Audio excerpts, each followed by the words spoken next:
So now I'm going to get into some details on bat species identification.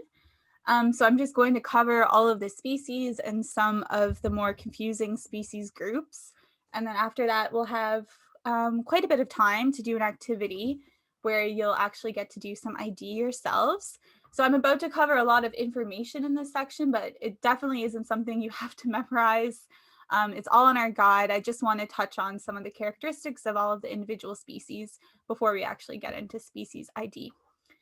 So as you already talked about this morning, there are 7 bat species that have been documented across Atlantic Canada, and all 7 have been at least somewhat detected in Nova Scotia.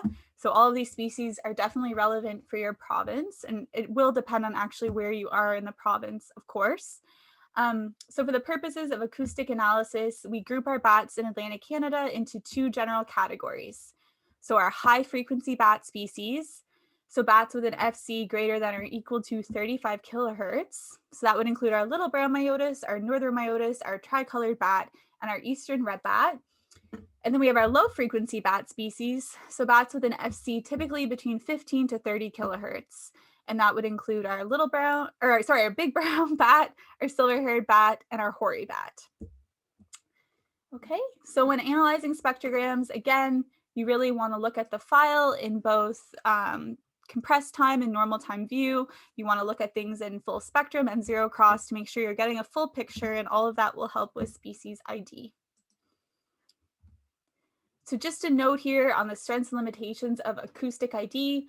So while analyzing acoustic recordings will provide a valuable opportunity to gain insight into species presence and magnitude of activity, you also need to remember that this technique does have limitations. So a conservative approach should be applied to species ID to reduce the potential for confusing results, especially in relation to data on the presence of species. So all 7 species have been detected in your province, but we don't typically use acoustics to ID a new species that hasn't been physically confirmed in the province.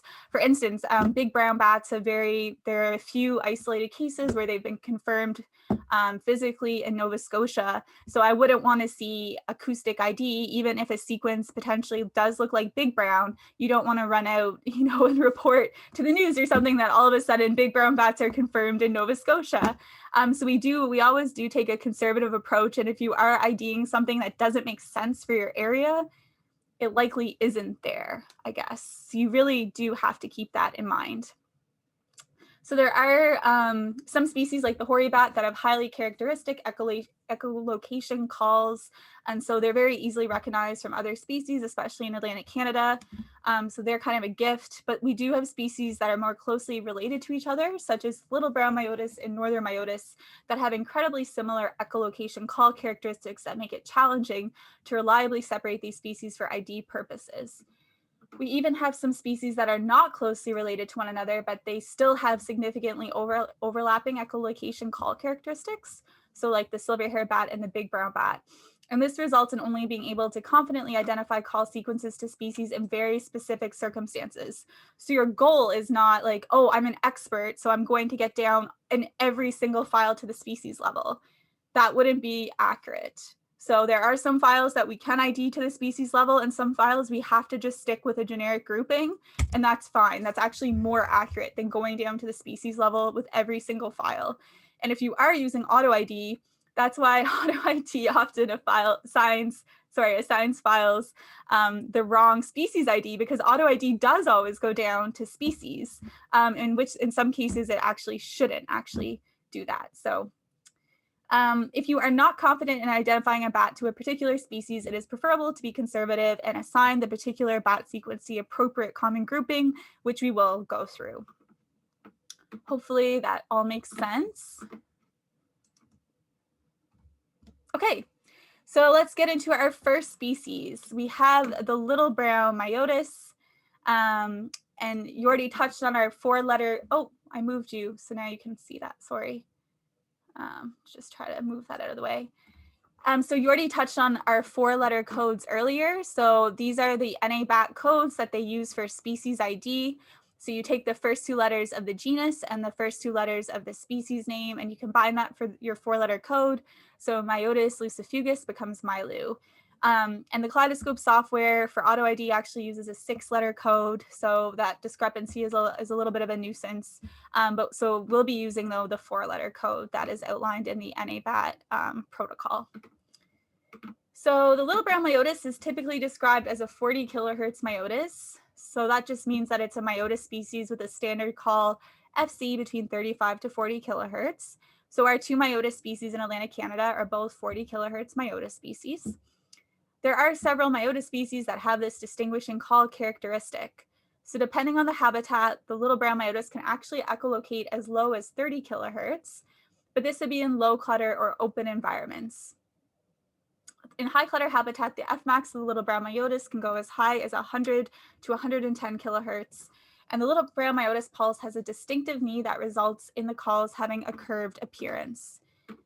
So I'm pointing here to this knee that you can see. So it is quite distinctive. If you look at the calls kind of on an angle, they almost open up into a V shape. So that looking at that, you might see a file, and that might be indicative that it could be Milo or the little brown Myotis, but you can't use the knee characteristic to ID the file as Milo. Okay? And we'll get into that a little more later. So all of these images I'm showing with a star would be images that are characteristic for that species I'm discussing. So this sequence would be very characteristic of Milo. So it can be difficult to distinguish between other 40 kilohertz Myotis species like our northern Myotis, but we can ID between these 2 species in very specific circumstances. And the little brown Myotis can also sometimes be confused with the eastern red bat and the tricolored bat. So really all of our high frequency species. So the northern Myotis is called Mysi, and it's our other 40 kilohertz Myotis species, like I already said. And we know this from this morning, but the northern Myotis is adapted for echolocating in high clutter conditions. So we call it a whispering bat. So you'll remember that hopefully from earlier today. So this means they often emit echolocation calls that are low in intensity or amplitude and are more suited for navigating high clutter environments. So due to this, their call shape is fairly long and steep, regardless if they are flying in high or low clutter habitat. So they're adapted to flying in high clutter. So even when they do fly into low clutter habitat, they can't turn off their calls that are typically high clutter calls. So even in low clutter habitat, they will have what resemble to be high clutter calls. Their calls will have almost no knee present. They are almost vertical and straight. So you can see that here in the red circle. There's not really any knee. The calls are very long and straight. The Fmax of the northern Myotis can go as high as 120 kilohertz, and their FC is usually between 35 to 40, but it can exceed this. So again, this would be a characteristic sequence for Mysi, and we'll talk about how to distinguish between Mysi, and the other confusing species for Mysi is basically just the little brown Myotis. So the tricolored bat, or Pesu, the tricolored bat is a high frequency bat with an FC typically between 40 to 45 kilohertz, but it can drop down to 35 kilohertz. It does sometimes have overlapping frequencies with the eastern red bat and our 2 40 kilohertz Myotis species.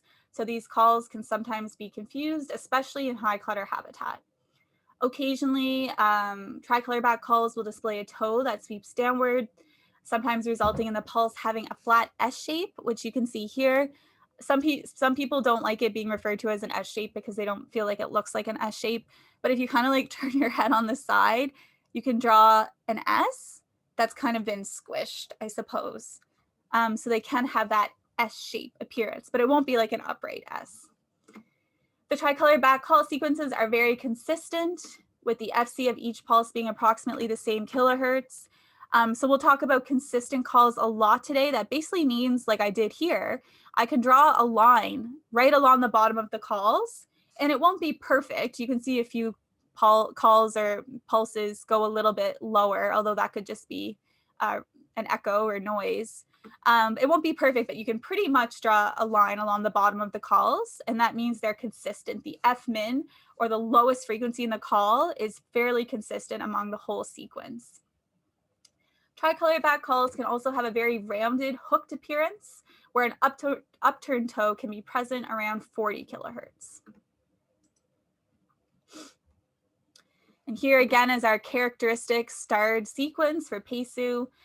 In low clutter habitat, their calls are fairly distinctive when they present as consistent.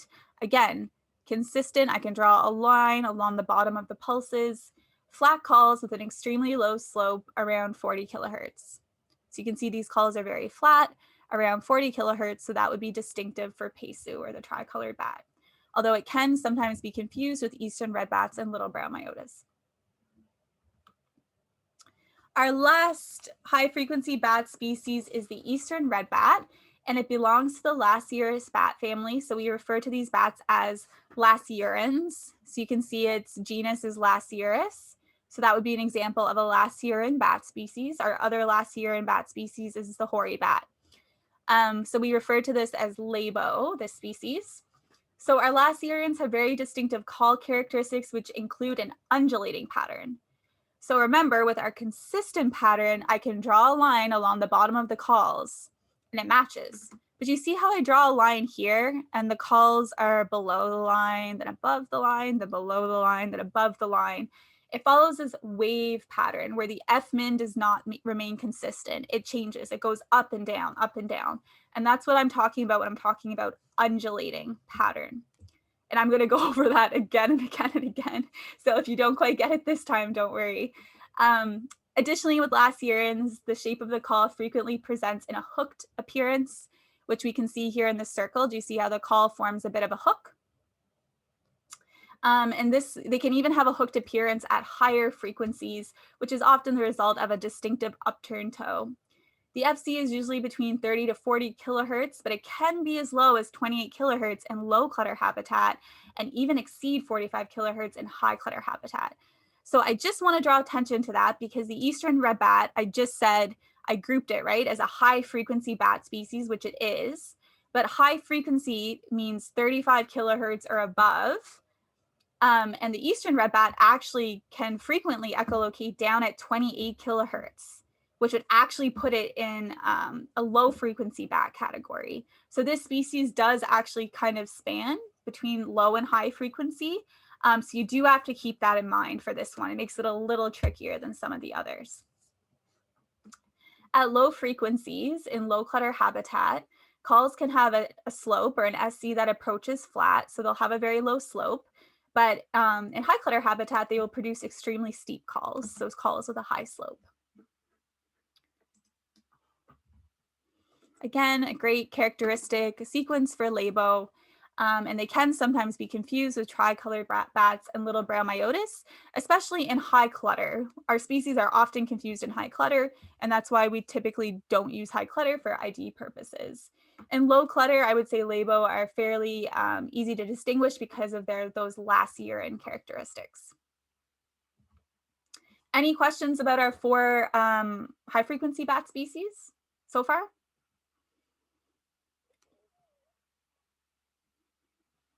Nope. Okay. Let's start with our low frequency bat species. So the hoary bat, like I said, is another Lasiuran. Again, its genus is Lasiurus cinereus, but we refer to it as Lassie. So again, this species would have that undulating pattern. So that undulating down, up, down, up, down, up, down, up. I can't draw a line no matter how hard I try along the bottom of the calls. They just do not follow a consistent pattern. And they also will frequently have a hooked appearance with an upturned toe, which you can see a little bit here, although the slope of these calls are fairly low, so it's a little harder to see the hook shape. The FC of the hoary bat is 15 to 30 kilohertz. So that is our lowest frequency bat species in Atlantic Canada. None of the other bats echolocate under 20 kilohertz. So that makes the hoary bat fairly easy to identify. Calls with an FC above 30 kilohertz are considered high clutter calls for a hoary bat, and so they'll have a high slope. And hoary bat calls in low clutter habitat typically will have an FC below 20 kilohertz, and the calls will have a pretty flat appearance, so with a low slope. And just keep in mind, that when calls have a low slope, the undulation, that up and down wave pattern, may not be as obvious. But yeah, this again would be your characteristic Lassie sequence, and it's actually not really easily confused with any other species. So this one's probably the easiest to identify. The silver-haired bat, or Llano, is another low frequency bat species.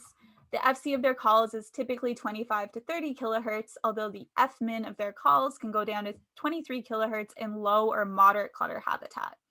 The Fmax of their calls typically does not go higher than 50 to 55 kilohertz, so they have a fairly short frequency range. It really only goes from 23 to about 55 kilohertz, so that's relatively short. Silver-haired bat calls in a sequence will have a fairly consistent F-min.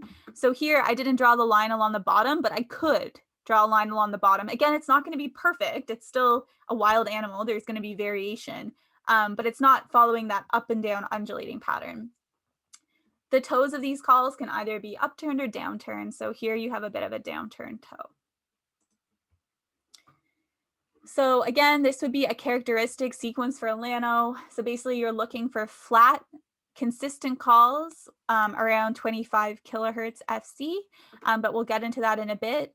But your big similar species here is the big brown bat. These species often cannot be distinguished between. Our last low frequency bat species is the big brown bat, or Epfu.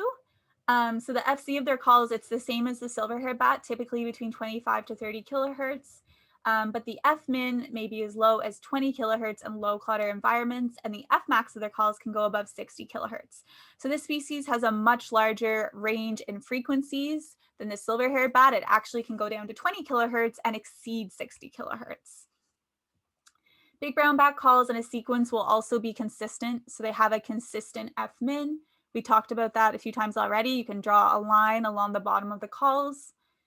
And they often don't have a low slope. In the guide, we specify they don't have a slope below 5 OPS. I would argue it's probably above that. Like, you really just don't see flat calls, but for our purposes, because 5 is the number in the literature, we'll stick with that. But basically, you just don't see flat calls with the big brown bat. The calls will often have a smooth, not too prominent knee.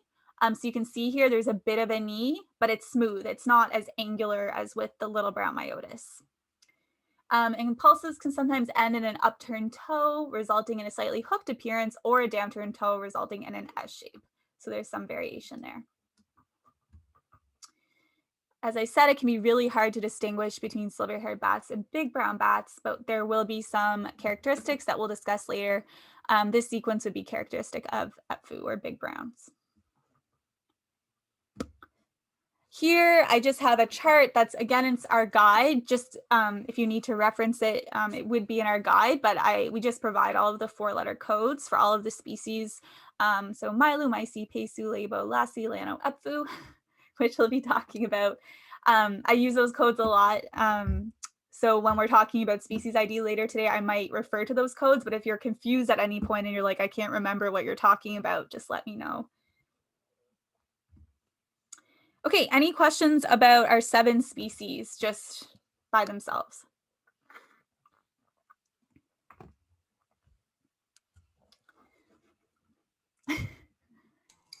Seeing nothing in the chat. Oh, actually all good in the chat. That's encouraging. Excellent. Awesome. Okay, so now I'm going to get into IDing between some of those more confusing species. So we're going to start with Milo versus Mysi. And if you can't distinguish between these species, then you would use the code 40K Myo. So any bat doesn't unfortunately have a Milo Mysi category because it is for all of the US and Canada. There are a lot of different 40 kilohertz Myotis species that they group into this big 40K Myo category because there's a lot of overlap. But for our purposes, because we only have 2 40 kilohertz Myotis species in Atlantic Canada, when we use 40K Myo, we know it's Milo or Mysi. But we still just have to use this grouping that's provided by NABAT. So in most cases, when you're recording passively, it's almost impossible to distinguish little brown Myotis calls from northern Myotis calls. There is some confusing overlap between these 2 species, but it's generally true that we can't distinguish between them because it can be difficult to determine the exact degree of clutter that the bat is responding to while echolocating. So unless any of the specific criteria I discuss in the next few slides are met, a call sequence with a consistent F-min, so again, a line is drawn along the bottom here, the calls are fairly consistent, a slope or an SC between 80 to 200 OPS, And an FC between 35 to 45 kilohertz should be identified as 40K Myo in low clutter habitat, because we can't separate those files into Milo or Mysi. In high clutter habitat, it actually may be necessary to identify a sequence as high frequency, so high F. We use the code high F, unless there are specific distinguishing characteristics of a particular species. And that's because our high frequency species all look very similar, their calls, in high clutter habitat. So we might not even be able to go any further than high F.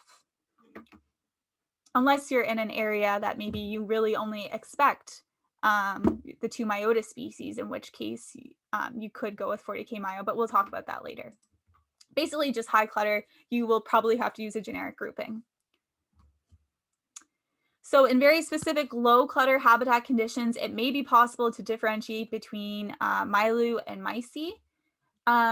So if you are in low clutter habitat in areas where you may also expect Pesu to occur, so if you're looking for a consistent F min, which we have here, if the slope, the SC, is between 50 to 80 OPS, so here the SC is between 50 to 80 OPS, oh sorry, the SC, the slope, and the FC is between 35 to 45 kilohertz, then we can identify that sequence as Milo. And we're just basically, we're relying on a low slope in low clutter habitat. So Mysi typically does not have a slope that goes down below 80 OPS. So if the slope is in this range, we can identify the sequence as Milo. So you'll notice here that there is a distinctive knee in some of these pulses, which is helpful because looking at this, you can maybe see the knee before you think of the slope and you go, oh, this looks like it could be Milo, but then you would have to check the slope. You cannot use the knee as anything other than a visual cue. We can't quantify it, so you cannot use a knee to identify a sequence as Milo. I'm just emphasizing that because I think it does get done sometimes, but it shouldn't be. Okay? Conversely, we can use a high slope in low clutter habitat to identify a sequence as Mysi, and that's because it is a high clutter bat. So even in low clutter habitat, its slope is really high, like you would expect in high clutter. So again, you still need to have a consistent F min. So it's consistent if the slope is greater than 200 OPS, and here it's quite a bit higher. And then again, the FC has to match, so between 35 to 45 kilohertz. Then you can identify a sequence as Mysi in low clutter habitat. Okay? This is your only example of where you can use high clutter to potentially ID a species. So in high clutter habitat, you're looking for a high Fmax for Mysi. So if the Fmax is greater than or equal to 118 kilohertz, in high clutter, the bat is likely Mysi because the Fmax of Milo only goes up to really 100 to 110 kilohertz. So if it goes above 118 kilohertz, you can assume it's Mysi. It's not possible to use Fmax as a method for identifying Milo in high clutter habitat. So you may be tempted then to go, well, Mysi has a high Fmax. If the Fmax is low, then it must be Milo, which could be true, but the problem is you often lose these higher ends of the frequency first, right? So looking at this call, maybe I say, oh, the Fmax looks like it's about 90, but it probably actually does go up to this line. It's just we lose those higher frequencies. So you can never know if the Fmax is actually accurate or if you're losing the upper frequencies. And because of that, you can't use an Fmax to identify Milo in high clutter habitat. So you never know how close the bat is to the microphone and whether or not the microphone is losing those higher frequencies. Does that make sense? I'm not sure if I explained that super well.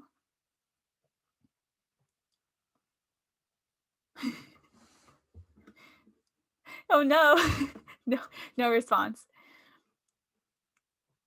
So basically, because, oh, it doesn't make sense. Makes sense, yes. Oh, okay. It does? Okay, good. Okay, good. You will notice though, the Fmax here is about 116. So this file actually does not meet the criterion because the Fmax is not above 118 kilohertz. This is because I personally have never seen an example in Atlantic Canada where a file has met this criterion. I have seen examples of files that I believe were recorded out west likely, So it is something that exists. I just don't know if it's something we will necessarily ever see in Atlantic Canada or not, because there can be some variation between regions. So definitely keep an eye out for it. If you're interested in targeting Mysi, you definitely can put a detector out in high clutter habitat and see if you find this. I would just say using acoustics in this way may not be the best use of your time for studying Mysi. Okay, so we just have a little chart here, and again, this is in our guide, and it's kind of a quick guide for your different features that will allow you to ID between these two species. And I do see files in low clutter that it would be indicative of Mysi, so this is something you will likely see. Again, it's indicative of Mysi or Milo, but it's acoustic, so we can't ever say for sure whether we are recording one or the other. Okay, now I'm going to move into Labo versus Milo, which would be grouped as Labo Milo. In high clutter environments, especially eastern redback calls can sometimes be mistaken for little brown Myotis because eastern redback calls in high clutter do not usually show a lot of undulation that we expect from our last urines, and they also often lose that hook shape. So in high clutter, again, you may need to use the high F category. In low clutter, confusion may arise between these two species when the sequence is short and of poor quality with few pulses. So if you're not looking at this whole sequence here, if you're just looking at this little bit in red, so like let's say there's like 6 pulses, only recording 6 pulses may not really show you undulation at that point. This pulse up here looks like it's up a little higher. This pulse maybe looks a little lower. Maybe we're thinking there could be undulation. We're not sure. So in those cases, you can always use the Labo Milo category.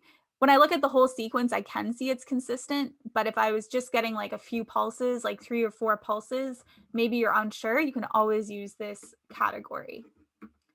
Yeah. Does that make sense? Hopefully. And there are actually in the guide, it will like describe what the slope should be and what the FC should be. I don't think I need to get into that detail right now, but that's all outlined in the guide.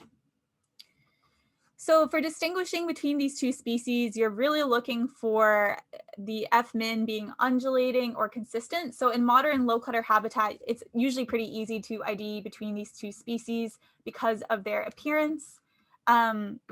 So Labo will have that undulating F-min that we see here.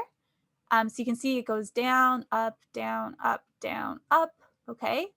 We can't draw a line along the bottom of the pulses, whereas Milo, it's pretty consistent. We can draw a line really along the bottom. So that really helps us ID between these two species.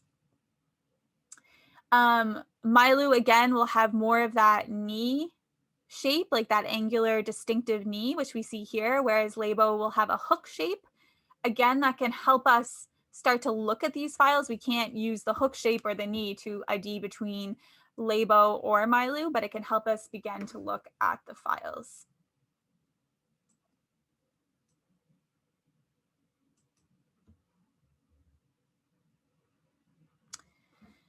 So you can also use a low or a high slope to identify between these two species because the slope of Labo is generally much lower than that of Milo.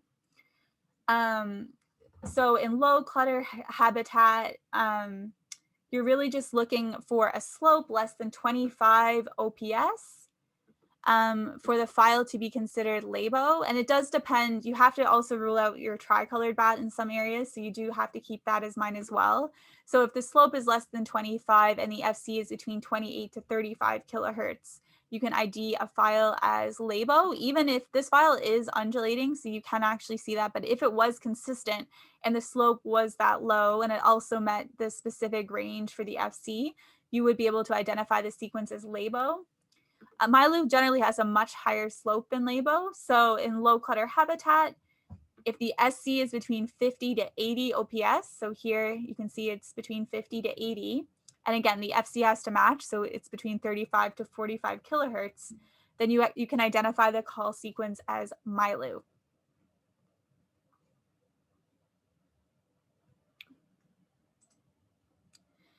And I didn't outline it here specifically, but also keep in mind that Labo is the only high frequency species that goes below 30 kilohertz.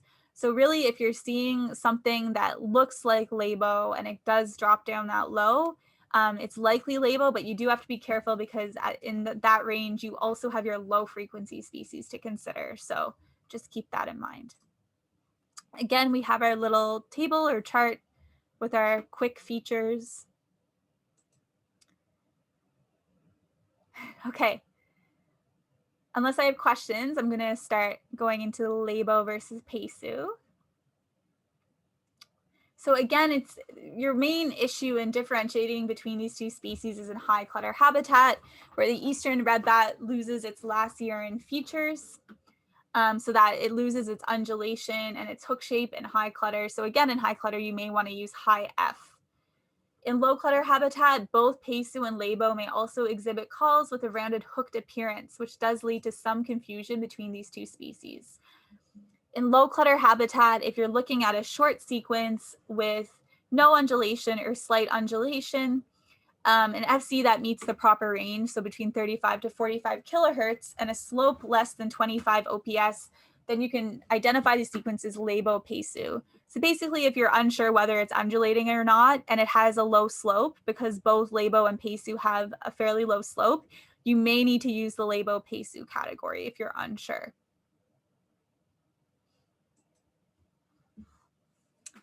You can use a low FC to identify a sequence as Laebo.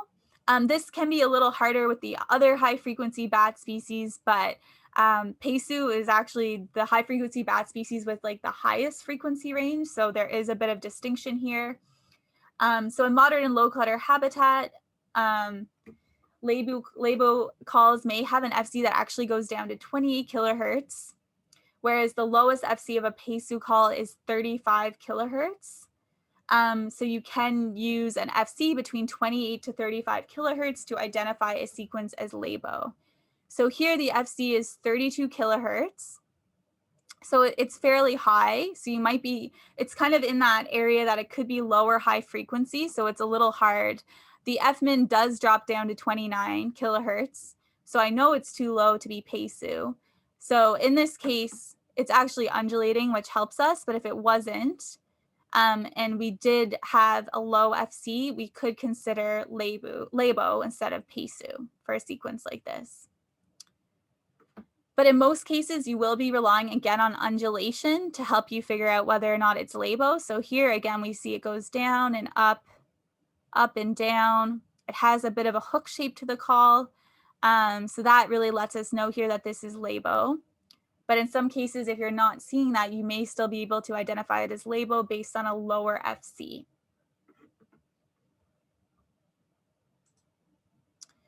For Pesu, we're really looking for a low slope at a high FC.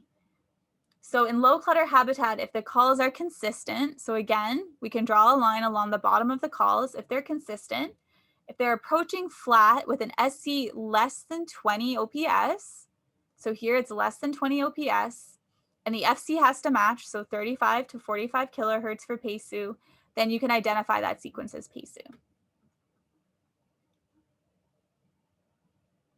Was that clear? Again, our little chart.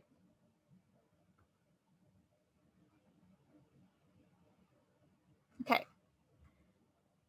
Last grouping. So this is our Epfu versus Lano, which you probably will use fairly regularly, or Epfu Lano when you can't distinguish.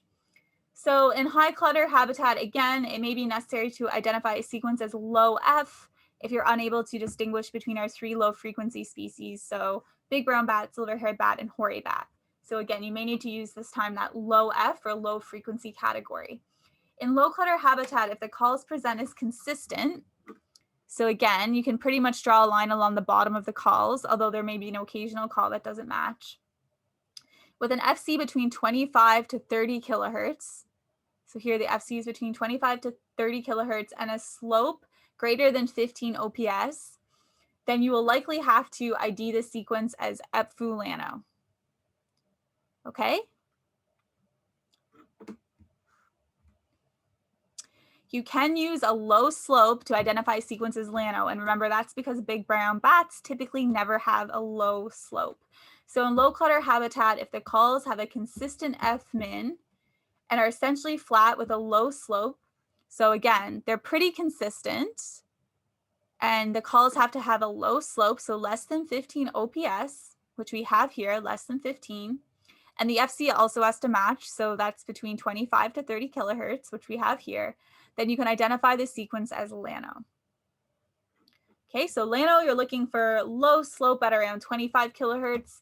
If you go back to Pesu, remember Pesu has a low slope at about 40 kilohertz. So you're really looking for low slope calls for those two species. Big brown bats have a larger range in frequency than silver-haired bats, which I touched on earlier, which allows for additional identification techniques. So with a high F max, you can identify a sequence as EPFU. So in low clutter, if the calls, again, they'll have to be consistent, and that's just to rule out your Lacierin species. If the FC is between 25 to 30 kilohertz typically, and the Fmax is greater than 60 OPS, then you can identify the sequence as EPFU, because Lano calls typically do not have an Fmax above 55 kilohertz. So here our Fmax is 63, it's above 60. So in this case, we could identify the sequence as EPFU. One thing I'll point out is the FC is not between 25 to 30 kilohertz. EPFU can actually echolocate up to like around 32 kilohertz. Even though it's a low frequency species, it does sometimes go just above 30. So there's a bit of, on your decision tree, it will look a little different, but there is a bit of a gray area between 30 to 35 kilohertz. Your eastern red bat can echolocate that low, and the big brown bat can technically echolocate that high, up to around 32 kilohertz. So do keep in mind that there are a few species that don't fit as nicely into that high and low frequency groupings as we would like them to. Alternatively, you can use a low F-min to identify a sequence as EPFU. So again, we're looking for an FC around 25 to 30 kilohertz. Again, it's just above 30. The F-min, if it's less than 23 kilohertz, the sequence can be identified as EPFU because Lano calls generally do not have an F-min below 23 kilohertz. So here, only really 2 pulses go down that low. Maybe for you, 2 pulses wouldn't be enough to feel confident identifying it as EPFU, that's fine. Again, this feature here is not something I really see a lot of, but also I guess I haven't received a lot of I haven't received a lot of files that would be recorded in places where EPFU is common, like New Brunswick. So I'm not sure if this is something we will see a lot of in Atlantic Canada. You may rely more on that other feature being above 60 kilohertz. I definitely see that. But this below 23 kilohertz is not as common, but you can keep an eye out for it. Your little chart. And here we also have this in the guide. It just is a table with your common groupings. So low F includes your hoary bat, your big brown bat, and your silver-haired bat. Then you have EPFU Lano. High F includes all 4 of your high frequency species. Labo Milo, Labo Pesu, and 40K Myo for your 2 40 kilohertz Myotis species. Any questions on distinguishing between those species?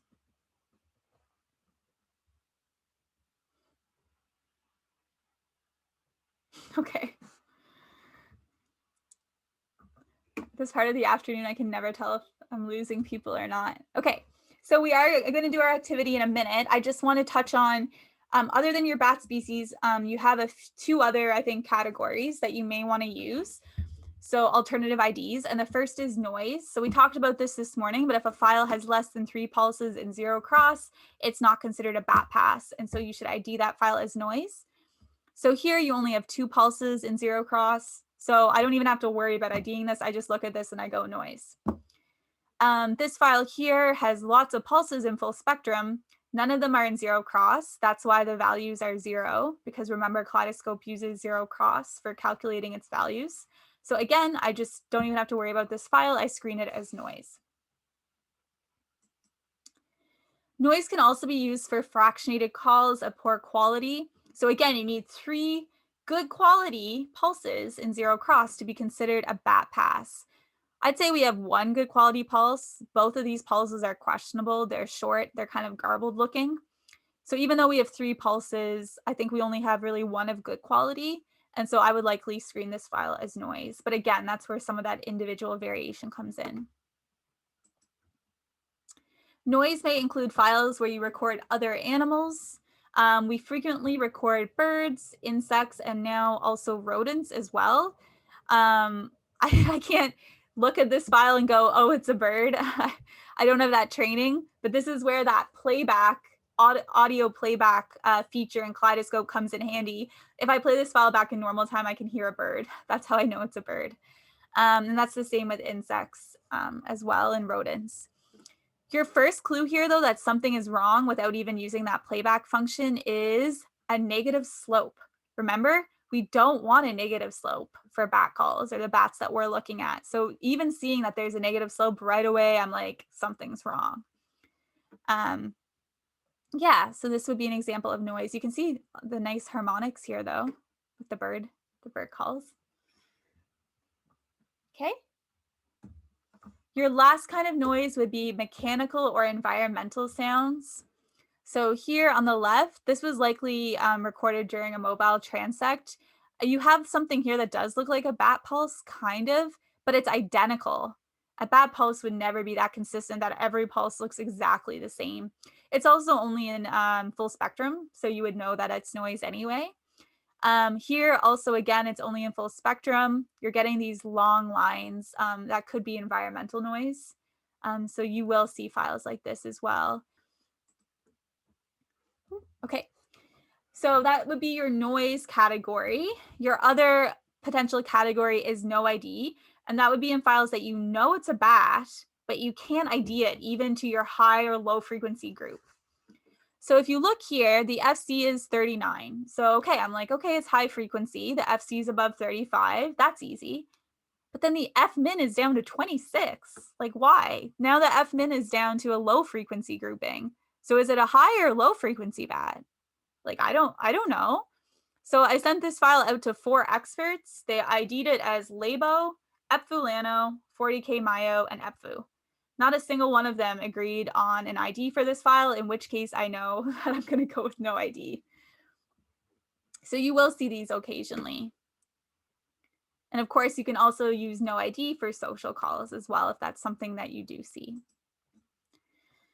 So those would be all of your categories.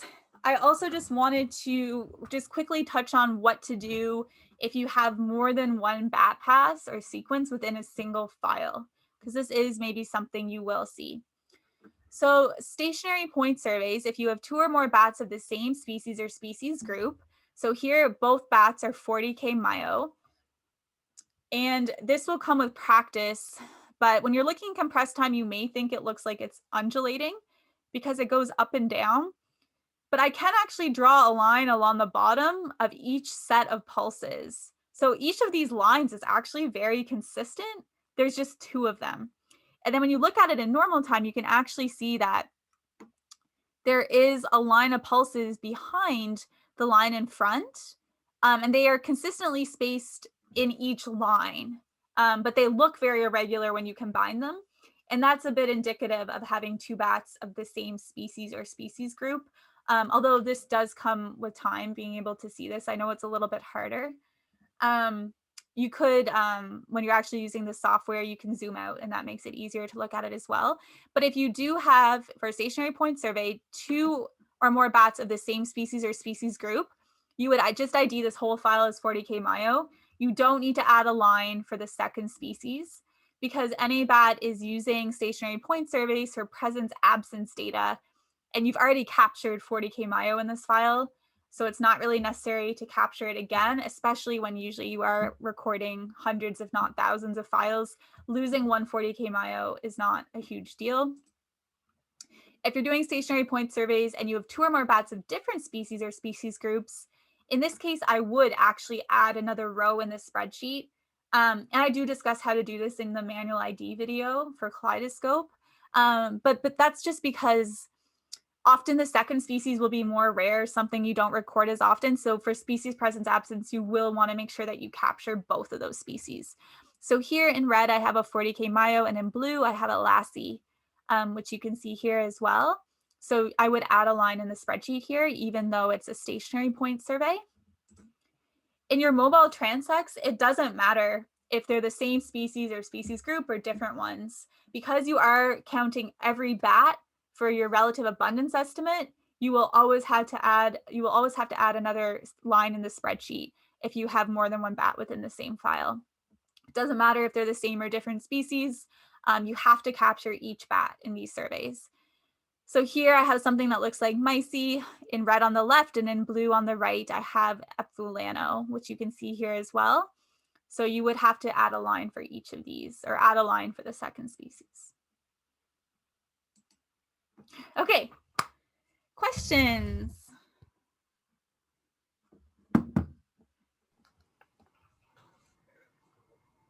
Are people still here? I guess we'll find out in a minute. If I don't have any questions, and this is your chance to ask questions, we're going to begin manually identifying some spectrograms step by step, so it won't be too bad if you haven't done it before. And I think we'll do like a few files before taking a break. We're actually doing pretty well for time, so.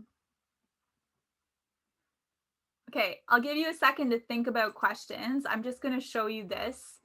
So you were sent this decision tree. So I think Yordi will put a link for it in the chat in case you didn't already download it and print it out. But you will definitely, if you haven't done any ID before, this will be probably a good friend of yours during this next activity, as it kind of lets you go through the decision-making process I make, I guess, when I'm going through files. So it kind of simplifies it.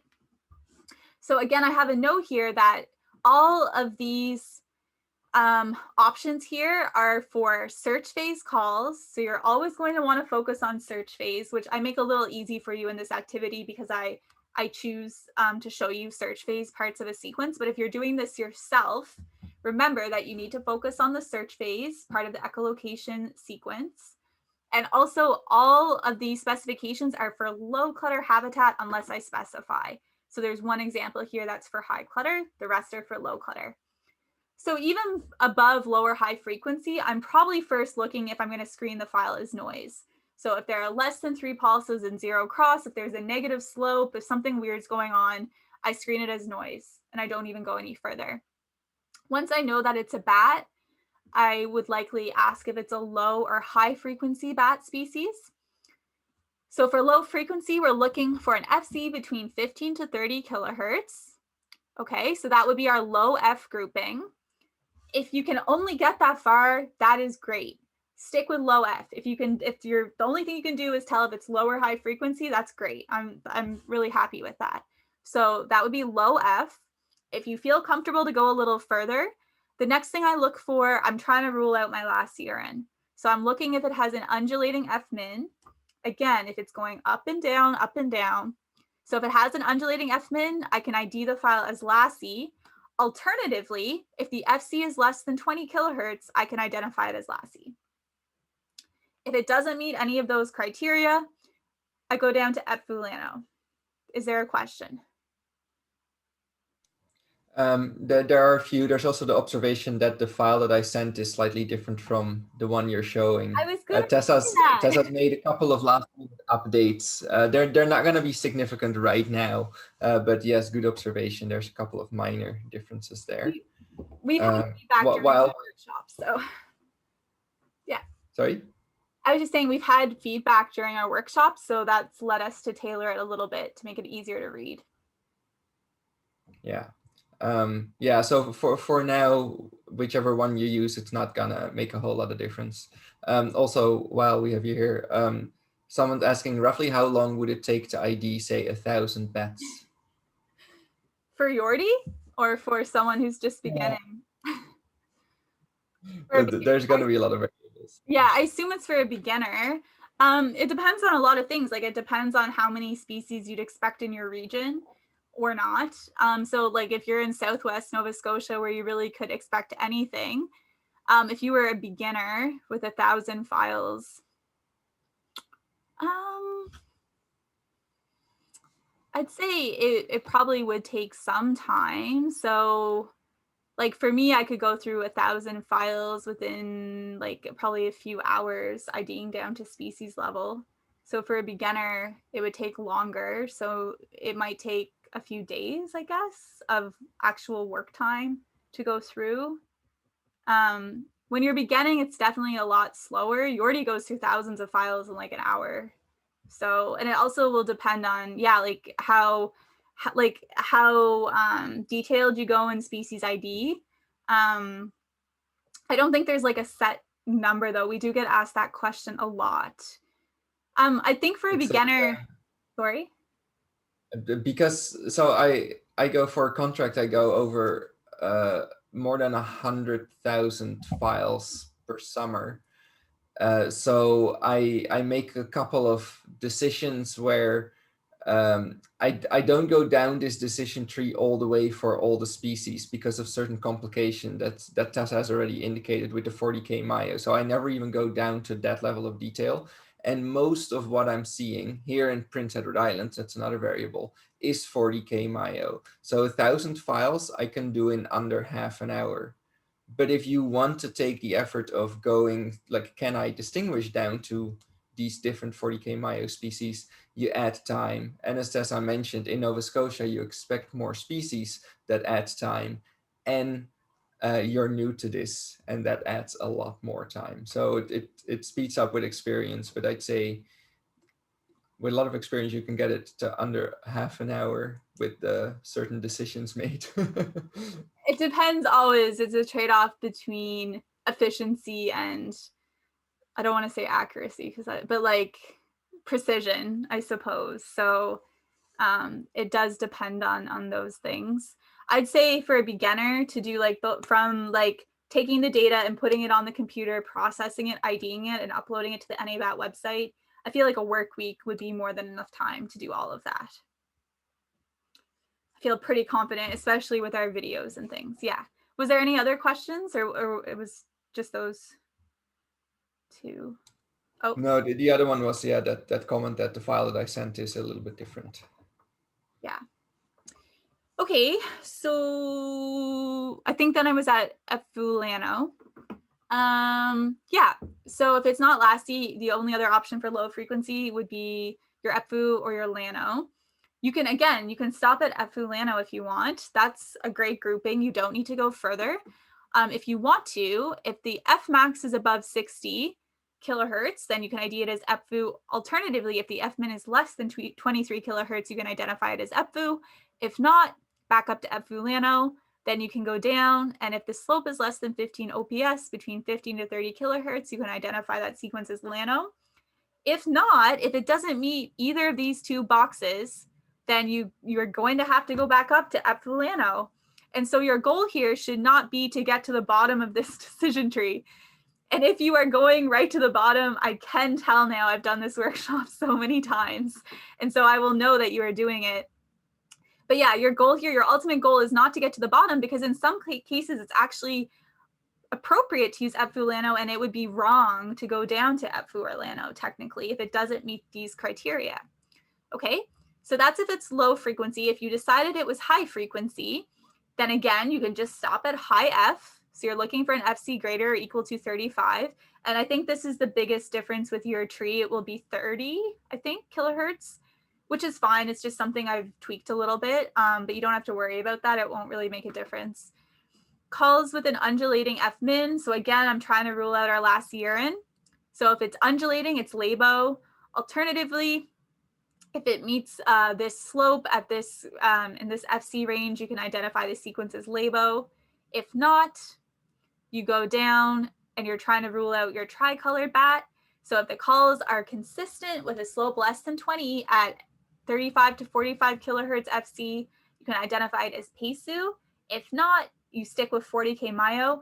Again, feel free to stop at 40K Myo. You already just said he doesn't always distinguish between these two species. If you want, in some cases, you can check. So for Milo, you're looking for a lower slope between 50 to 80 OPS in this FC range. If yes, it's Milo. If not, go back to 40K Myo. Check for Mysi. If the slope is greater than 200, then you can identify it as Mysi. Or, so these are all for low clutter, or in high clutter, if the F max is greater than or equal to 118 kilohertz. So in high clutter, we're not looking at slope. Slope doesn't matter in high clutter. We are looking at the F max. If it meets that criterion, you can identify the sequence as Mysi. If not, you have to go back to 40K Myo. Okay, let's give these a go. Okay, so here's your first sequence. I'm always going to show it to you in normal time and compressed time. I'm always going to show you full spectrum and zero cross with the call body highlighted in purple.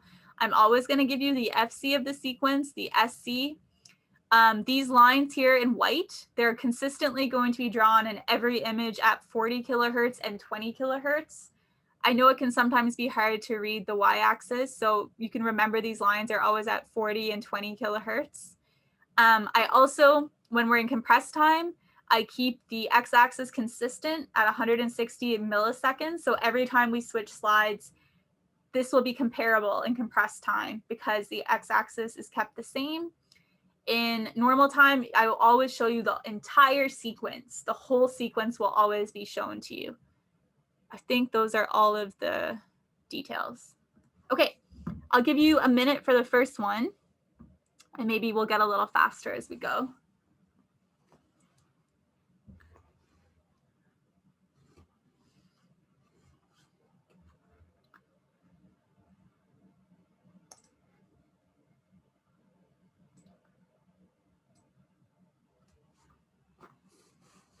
And sorry, I already see, some answers. For this one, please don't answer until the time comes up and I'll tell you when, just because some people have more experience than others. I want to give everyone a chance to answer.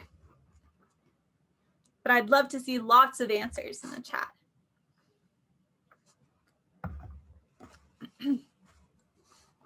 The more wrong answers we get, the better of an idea we get that we need to explain this further.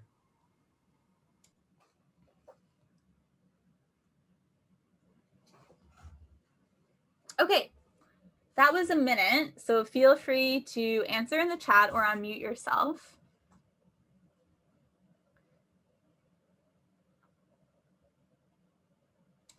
Ooh, we got a good mix. Epfu, Mysi, 40K Myo, Pesu, Mysi. Oh my God, there's so many different answers.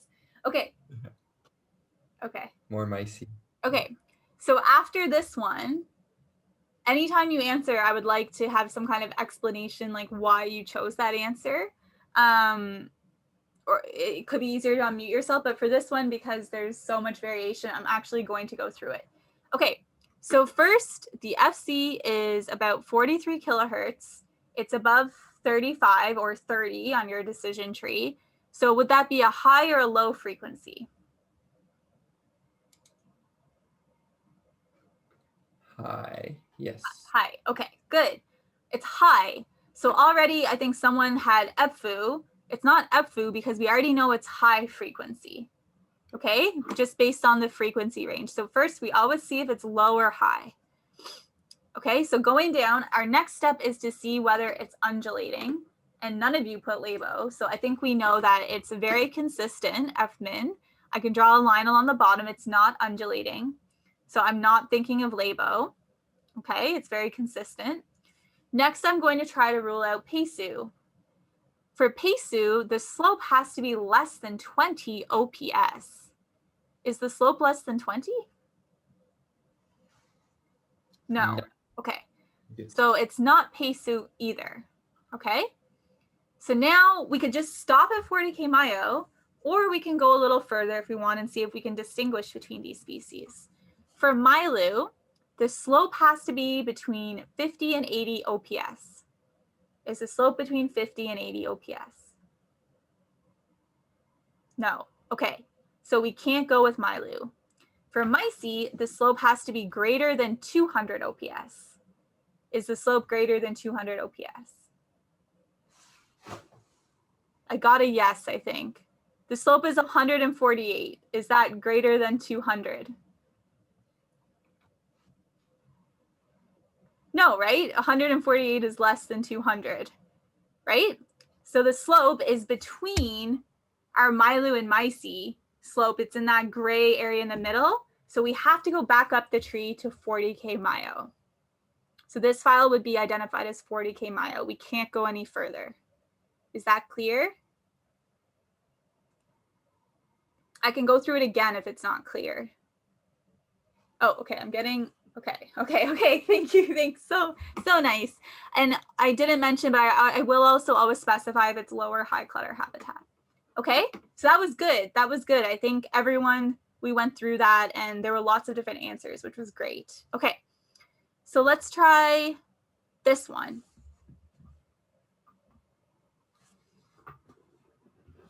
Again, I'll give you a minute, so just wait to answer if you don't mind.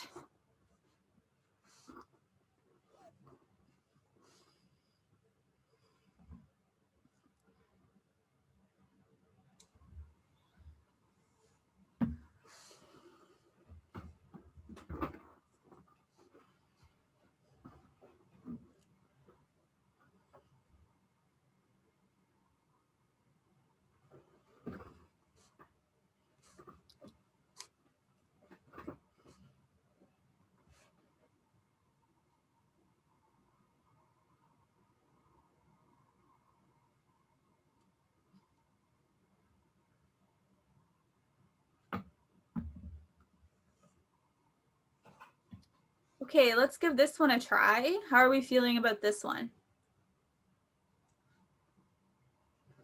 Ooh. Good. Okay. Interesting. I can't keep up with the. Okay. It's all like noise and then talking about the negative slope. Yeah. It's awesome. You got this one. Excellent. Yeah. So in normal time, maybe you think it looks like a bat. It could. It's very consistent though. We are getting these nice harmonics as well. In compressed time, the pulses are really unusually long. It's looking weird. As you mentioned, the slope is negative. That's always a bad sign. So in this case, I would rule this file out as noise. I'd say it's likely actually mechanical noise just because the pulses are so consistent. It's unlikely that an animal produced that sound. You can see like their space like repetitively.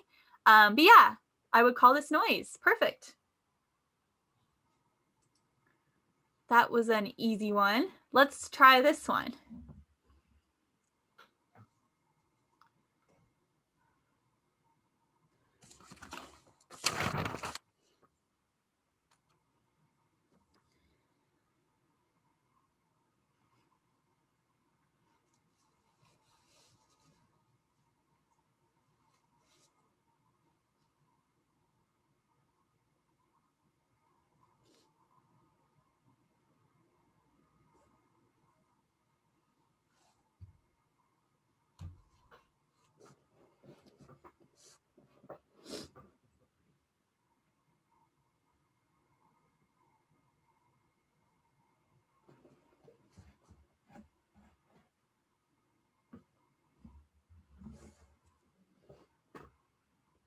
Okay, are we ready to give this one a try?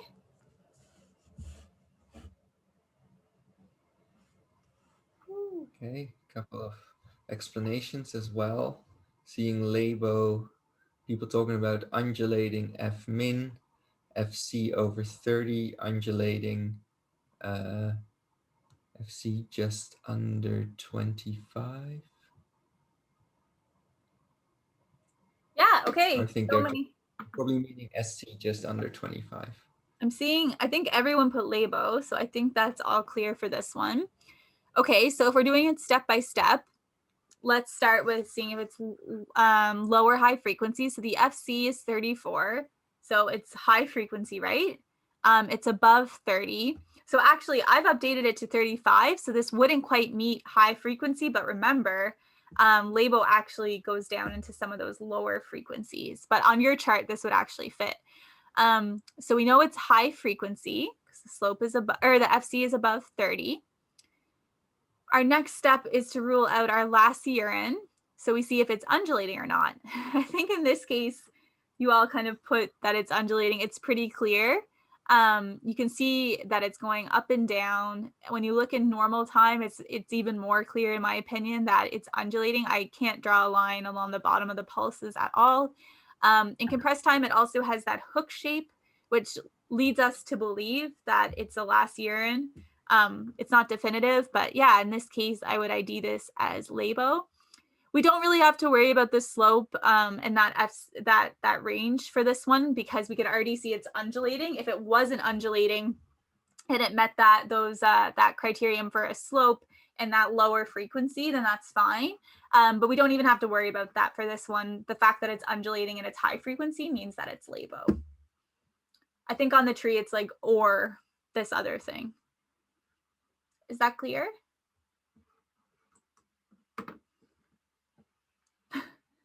Yes. Okay, thank you. Everyone got it. Good job. Yeah. I don't like this one, so we're going to skip it. We can always go back to it if we have extra time. How about this one?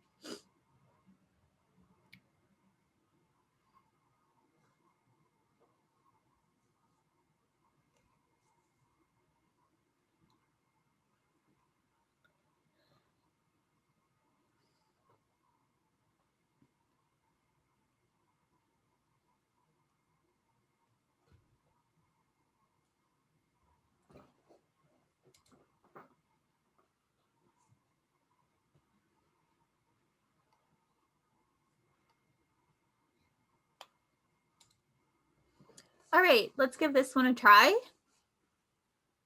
What are we thinking?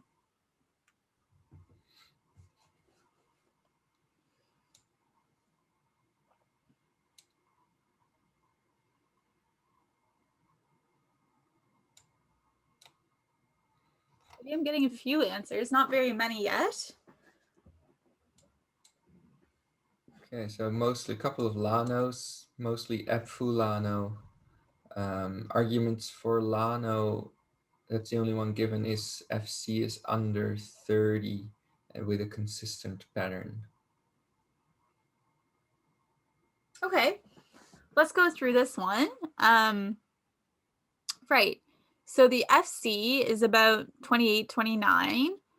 So that would mean that it falls within the low frequency group, right? It's less than 30, so we're thinking low frequency. So Lassie, Efu, or Lano. So then we try to rule out our Lassie urine. So does it have an undulating F min? I'd say it's pretty consistent. There are a few pulses that go up and down. Like you can see this last one here goes up a little bit. But if you actually look at that pulse in normal time, it's all the way over here. In full spectrum, it does go down to basically the same line. We've just lost some of those lower frequencies for some reason. So that's why it's also helpful to look at files in normal time. So yeah, I'd say it looks fairly consistent. So we can rule out Lassie. So then we go with Efu Lano. Of course, you can stop there or you could keep going. So with Efu, we're looking for an F max above 60 kilohertz. Do we have that here?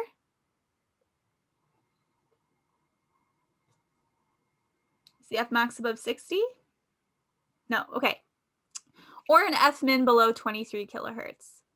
Arguably this first pulse, maybe it is, but it's only really one pulse in the whole sequence, which probably wouldn't be enough to make you feel confident anyway. So I would say the F min here is not below 23 kilohertz. So we know it's not Efu. So let's go back up to Efu Lano.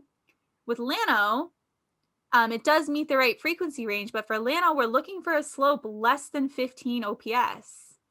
Is the slope less than 15? No, it's actually quite high. So this would be an example of one of those files where we actually can't distinguish between Epfu and Lano. This would be Epfu and Lano, or Epfu, sorry, this would be Epfu Lano. So I'd say most of your Epfu or Lano files, or the majority of them at least, will likely be Epfu Lano. You likely just will not be able to distinguish to species, which I know maybe is a bit frustrating, but It's just a limitation of acoustic ID. Is that clear then, why this one's epthulano? Yes, okay, good. Great.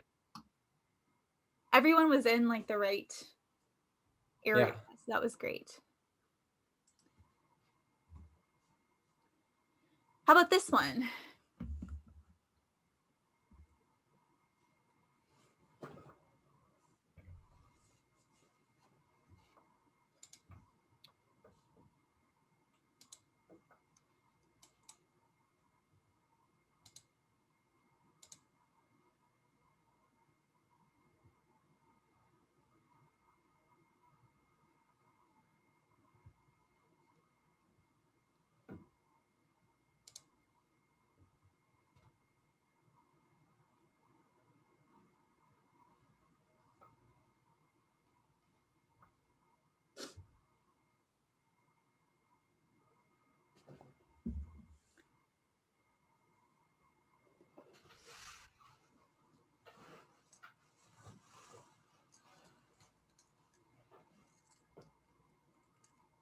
All right, let's give this one a try.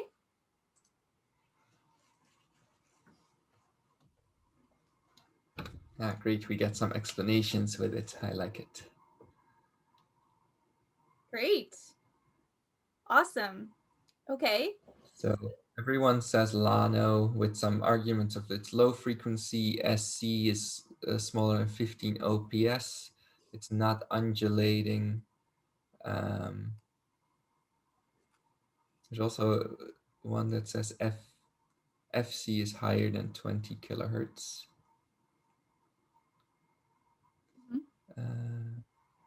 Yeah, it's all kind of similar. Yeah, so again, so let's start with our FC. It's less than 30, so it's low frequency. Let's rule out Lassie if we can. So it's a pretty consistent F min. If you do look in normal time, you'll see an occasional like drop, like you see here. You want to look at the whole sequence. If it's like less than 5 occasional drops in frequencies, which can happen sometimes, you really want just to be paying attention to the majority of the sequence in terms of undulation. So I'd say it's actually pretty consistent. And actually this piece here does look like it might be an approach phase, and this gap could be a feeding buzz. So we would really only want to be looking at the search phase anyway. Okay, so I'd say it's consistent. So we've ruled out Lassie. We can stop at epthulano. But with Lano, we know that if the slope is less than 15 OPS within that 25 to 30 kilohertz range, it's consistent with Lano. And we have that here. So in this case, we could actually ID down to Lano if we wanted to. Okay, so most of the sequence may not actually look this flat. So when you're actually reading these files yourself, I've picked out the best part of the sequence for you, but you may actually have to scroll through and obviously pay attention if you're looking through the file on your own. So yeah, just a note on that. But yeah, I guess that's clear because everyone really put Lano. So that was good, really good. Also, if you're like completely confused and you have no idea what I'm talking about, please let me know, because I bet there's a few people that are probably a little confused. And I would encourage people that haven't been answering to try and answer just to see if I explained anything terribly. Okay, let's try this one as well.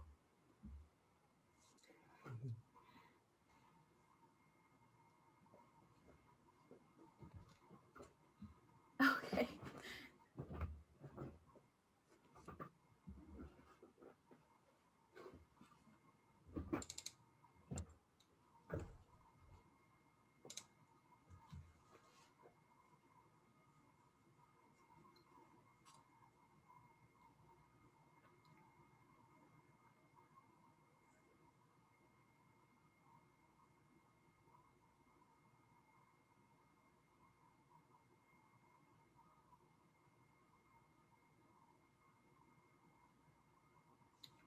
All right, let's give this one a try. Whew. I feel like everyone has the answer loaded and they're just waiting for me to say okay to hit enter. They're ready. And with justification too, which is nice. Yeah, I don't have time to. I hope you're reading them because. Yeah, I'll read it out loud anyway. So far, everyone says Pesu. Some arguments are high FC, non-undulating F min, so FC greater than 30, non-undulating, and SC smaller than 20, with FC between 35 and 45 Pesu. Right, good. You guys could be teaching this now. Okay, so again, let's just start from the top. I know a lot of you don't need that, but I think it's always good just to go through the process. So the FCs above on your sheet, 30, or mine, 35. So we know it's high frequency. We always try to rule out our last urine. So is it consistent? I'd say it's actually pretty consistent. So let's rule out Labo. Next, we see if we can rule out Pesu. So we're looking for a slope less than 20 OPS, and our Pesu goes between 35 to 45 kilohertz. So the FC matches, the slope matches. So in this case, I feel like we can be pretty confident in identifying this as Pesu. Does that make sense? And again, you can look at normal time. So a lot of this is great. It's search phase. It looks like a bit of an approach phase here, maybe a feeding buzz. So always keep in mind when you're actually looking at the files yourself, you really want to be focused on the search phase, which I always give you down below. Okay. I think we're good for that one. Let's do just a few more and then we'll take a break. Let's give this one a try.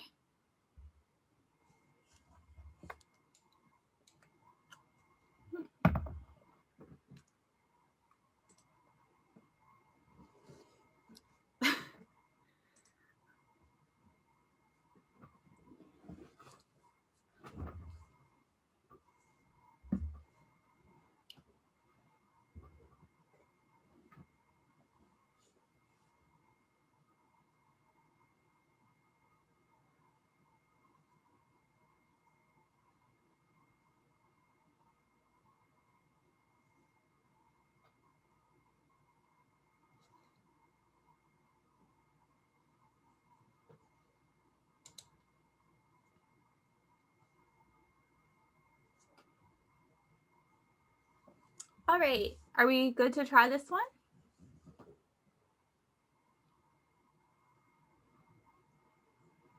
Oh, I don't have an influx of answers. No, it's just they're a little. Oh, they're coming in now. I'm seeing Milo. I'm seeing 40K Myo with explanation that it's 35 plus for FC and consistent pattern. A couple for Milo say same thing, like large FC larger than 30, no undulation, SC larger than 50, or between 50 and 80. Okay. A couple others are saying, yeah. So I think we all agree it's high frequency. So the SC is above 35 or 30 kilohertz. So we can go with high frequency. Now the undulating F min, looking at in compressed time, it looks really consistent to me. In normal time, you said it could be undulating. I think it would be helpful to actually move that line down to the bottom. And I think you'd see there is a bit of variation, but it's not undulating so much. It's not really going up and down like we might expect for our last urine. I think that's one of the hardest things to look for. I'd say undulation is apparent when you see it. I know that's that's not a good way to explain it. But if you're unsure, it's probably not undulating. Our hoary bat and our eastern red bat are more rare. It's less likely for a sequence to be undulating. So if you're unsure, it usually isn't. But I'd say here, most of us are seeing that this looks pretty consistent. I hope so anyway. Okay, so let's rule out our Labo. For our Pesu, we're looking for a slope less than 20 OPS. We don't have that here, so we can't be definitive in saying that it is the tricolor bat or Pesu. Then we go down to our 40K Myo. You could stop there completely. I think someone put 40K Myo, so that would be fine. That would be still accurate. If we want to go a little further with Milo, if the slope is between 50 to 80 OPS, then we can identify that sequence as Milo. And it is, in fact, between 50 to 80. So we'd be able to identify this sequence as Milo. Another little trick here in low clutter is that Labo typically doesn't have a slope above 50. Neither does Pesu. That's how we can actually identify this sequence as Milo. So Laebo also would not likely have a slope that is that high in low clutter. Does that make sense? Yes, okay. And again, if you want to stop at 40K Milo, that's great. If you do want to go down to Milo, that's also good. Let's give this one a try. Yeah, the undulation, because Paul is saying the undulation got him on that one. And recognizing undulation is something that just takes time and practice and seeing it more and more to really see what is undulation and what is just kind of a natural variation, I guess. It takes experience. Because I think Tessa mentioned, we can't quantify undulation. We can't say a difference in 5 kilohertz is undulation or 10 kilohertz is undulation. It's just pattern recognition. Like I'd say with undulation, you're looking for pulses that also like they go up and down. And then in the middle, like here where you're seeing, there are some pulses that seem to drop a little lower. They're going down, but you're not really seeing anything go up so much as well. That's pretty normal. Like it's not going to be perfectly consistent. Oops. But yeah, you're really looking for that kind of wave-like sequence, which it is really hard to actually tell. Okay, let's give this one a try.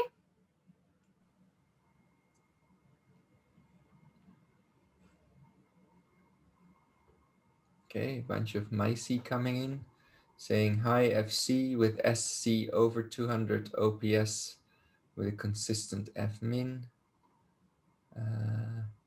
non-undulating F min. Yeah. Okay. 200. So yeah, again, it's about 47 kilohertz FC, so quite a bit above 35 or 30. So we know it's high frequency. Again, it doesn't really look like it's undulating. You do have some pulses that differ, but for the most part, it's pretty consistent. And it looks really consistent in compressed time, so that's great. So we rule out our Labo. With Pesu, we're looking for a slope less than 20 OPS, which we definitely don't have here. Rule out Pesu. Again, you could stop with 40K Myo, that would be great. Or you could try to keep going. So with Milo, you're looking for a slope between 50 and 80 OPS. That doesn't suit. It's not Milo. Let's go back to 40K Myo and then down to Micey. Micey, you're looking for a slope greater than 200 OPS, which we just have here. So you could ID this sequence as Micey. And again, this is where the individual variation comes in. Maybe you think, oh, it's just above 200. Maybe to be a little more conservative, I'll stick with 40K Myo and that would be fine. But you could ID this as Micey as well. Okay. I'm just trying to read through some. Okay, I think everyone's saying the same thing though. Okay. Yeah. Excellent. One more and then a break.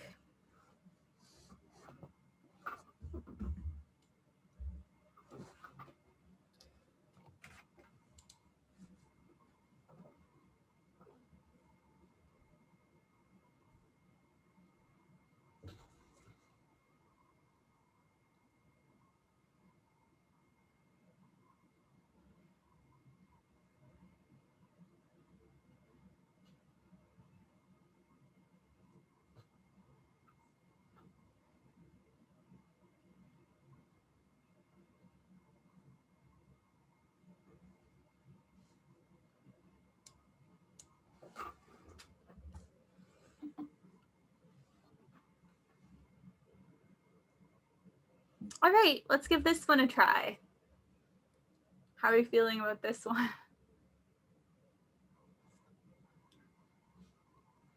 Couple of F fulanos coming in saying low C, consistent F min, oh, and then an F fu because F min is smaller than 23.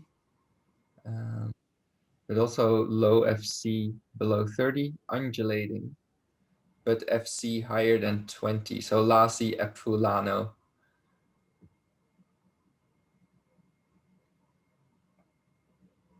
So I think some unclarity about where it falls. Mostly Epfulano though. Okay. Does anyone think it's anything other than Epfulano? It's also Epfulano, but can't read the excess numbers to determine species. And someone says just Lasi undulating. Someone else is thinking Lasi. Okay. Yeah, so I think this file is unintentionally challenging. And so, okay, well, let's just start. So the FC is 21 kilohertz. So it's below 30, it's between 20 to 30, it's below, or 15 to 30, I should say. So it's a low frequency species. So we can all agree on that, right? It's a low frequency species. And because maybe there is some uncertainty there, we want to go with low F, maybe, or not. So next, we typically rule out our last urine just by seeing if it's undulating. It doesn't seem like many people think it's undulating. To me, it looks like it's undulating. So if you look in normal time, you can see it goes down, up, down, up, down, up, down. And then near the end, it actually isn't undulating as much. It's a little more consistent. Looking at it in compressed time, maybe it's not quite so obvious, but you definitely can't draw a line along the bottom. And the pulses, you don't just have like an occasional pulse dropping down. You also have pulses that go up as well. So of course, when you're doing this yourself, you could move the line to help you see that. The culls are also slightly hooked a little bit, which makes me think maybe a last urine, but also the slope is so low that you really do sometimes lose that undulation. So it can be hard to see. So I would actually personally ID this as Lassie, but I could see how that could be confusing. So in terms of Epfulano, someone actually did mention this, but the FC is 21, and Lano doesn't have an F-min under 23 ever, really. Well, I guess I shouldn't say ever, but typically. So the FC is actually too low for it to be Lano. So it wouldn't really even be accurate to call this sequence Epfulano. So it would, if you were wondering if it was consistent, it would actually be more accurate to ID this as Epfu, because Lano does not have an FC that goes that low, which I think that's why some of you probably put Epfu instead of Epfulano. Do I have any questions on that one? I do, there's something in the chat. Oh, in the normal, yeah, in the normal, I find you can often see the undulation better. But again, near the end of the sequence, it's actually pretty consistent. So it is definitely a tricky one.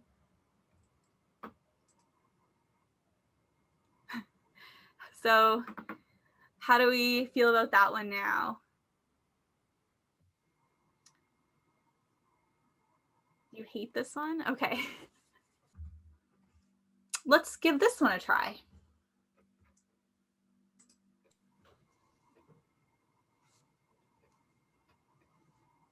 Oh, I'm not timing you yet. I'll have to time you.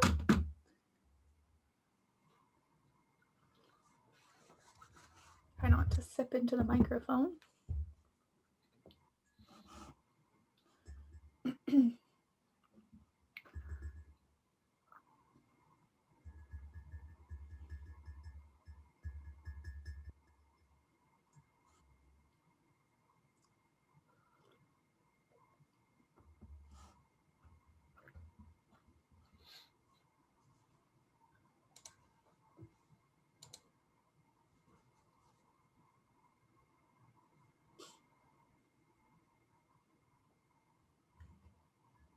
All right, let's give this one a try.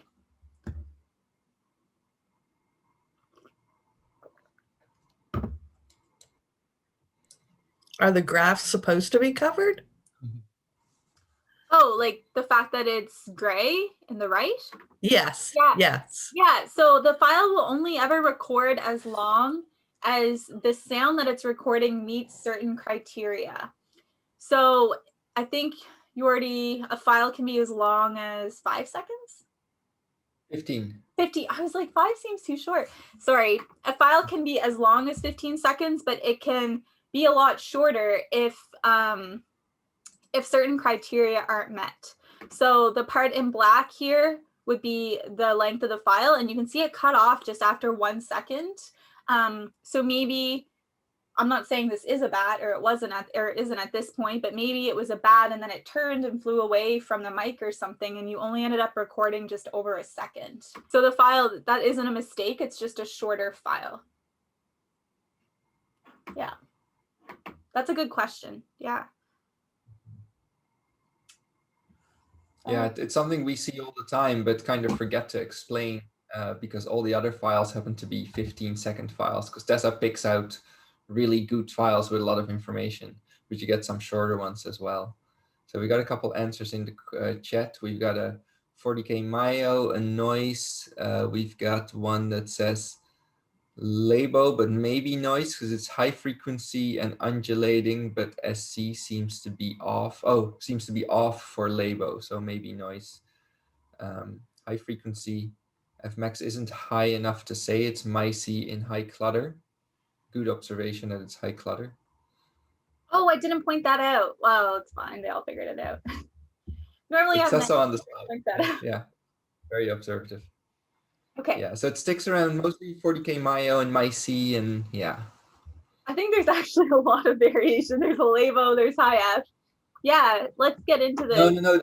The Labo is more like it seems off for Labo, so it's actually more noise. Okay, I see. Okay, cool.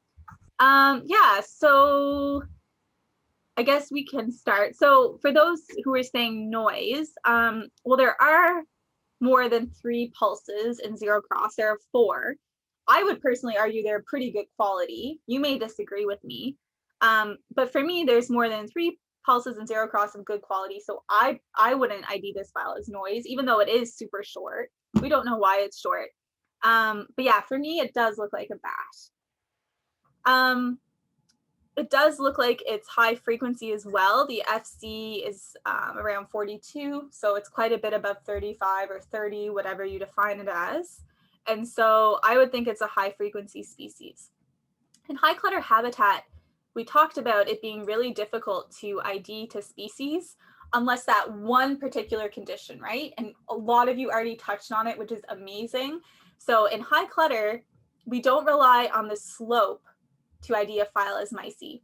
So in low clutter, the slope can be above 200 and be Myotis, but in high clutter, we actually have to rely on the Fmax being greater than 118 kilohertz, because the slope of all of the high frequency bats will be really high in high clutter. High clutter equals high slope, essentially. So here, and I know a lot of you probably can't read the y-axis, which makes it a bit hard, but does it look like the Fmax goes above 118 kilohertz? Can anyone read it? No.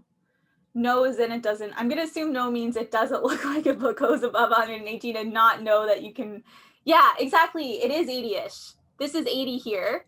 And so it doesn't even touch 80. So it's really not even close to meeting that criterion. So you wouldn't be able to ID this as Myotis. So in high clutter, it may actually be safest just to go with high F, but you do have some different options, especially in this file, because there's only 4 pulses.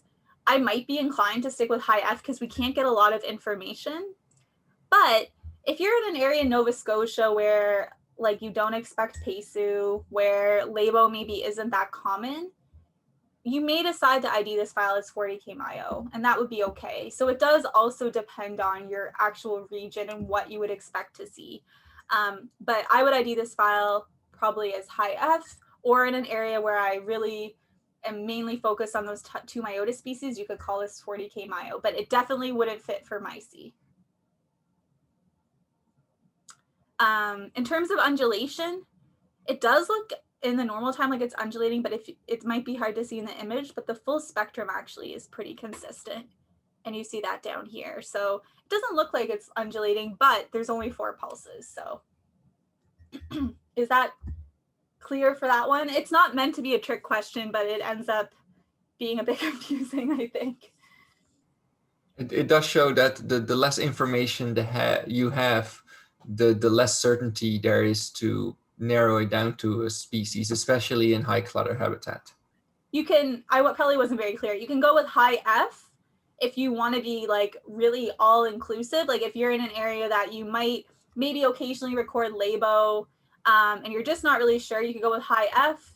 If you're in an area where you often don't see Pesu or Labo, you could go with 40K Myo as well. Like if I recorded this on PEI, where we've recorded like, I don't know, you already like less than 20 Labo files in the last few years, and we don't have Pesu here that we know of, I could ID this as 40K Myo here. But if I'm unsure, I would go with high F. So there's some variation. There's not like a definitive answer for this one. So I think it's good for that one. I just wanted to highlight that this would not be a case where you could ID this as MICE. So I think a lot of people picked up on that. Okay, great. Yeah, let's try this one.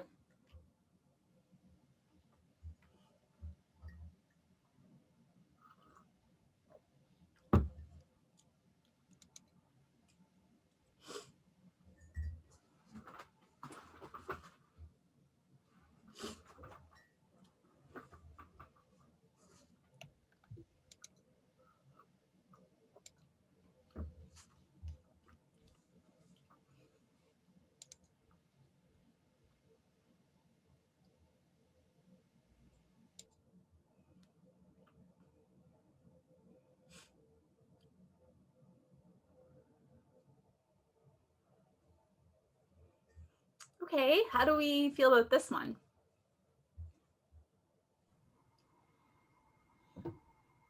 I think everyone so far saying noise because only 2 signals in zero crossing. Yeah, several people saying that. Great. Okay, yeah, awesome. Good job. So again, here's one of those short files. It's just the way it recorded. It is a bit longer in normal time because this is actually the whole file here. And then remember, in compressed time, they only look at pulses and zero cross. So it actually just erased this whole section. But yeah, so I don't even really need to get into ID. I can see that there are only 2 pulses in zero cross. Even though it does look like a bat, because of that, I would have to ID this file as noise. I wouldn't have to, but I should ID this file as noise. I think you all got that. So that was a pretty easy one. Is anyone confused on that one? That made sense? Did you want to add something, Jordy? Nope. Oh, okay.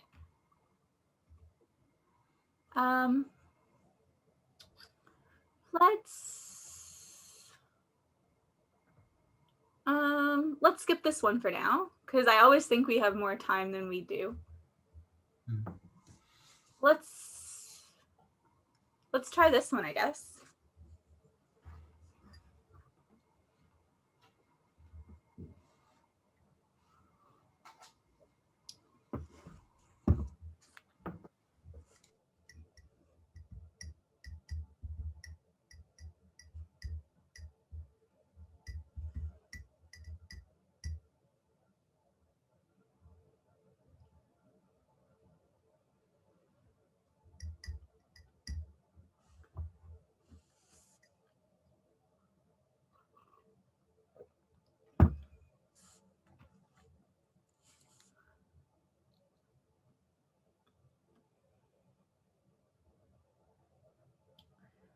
All right, what do we think for this file?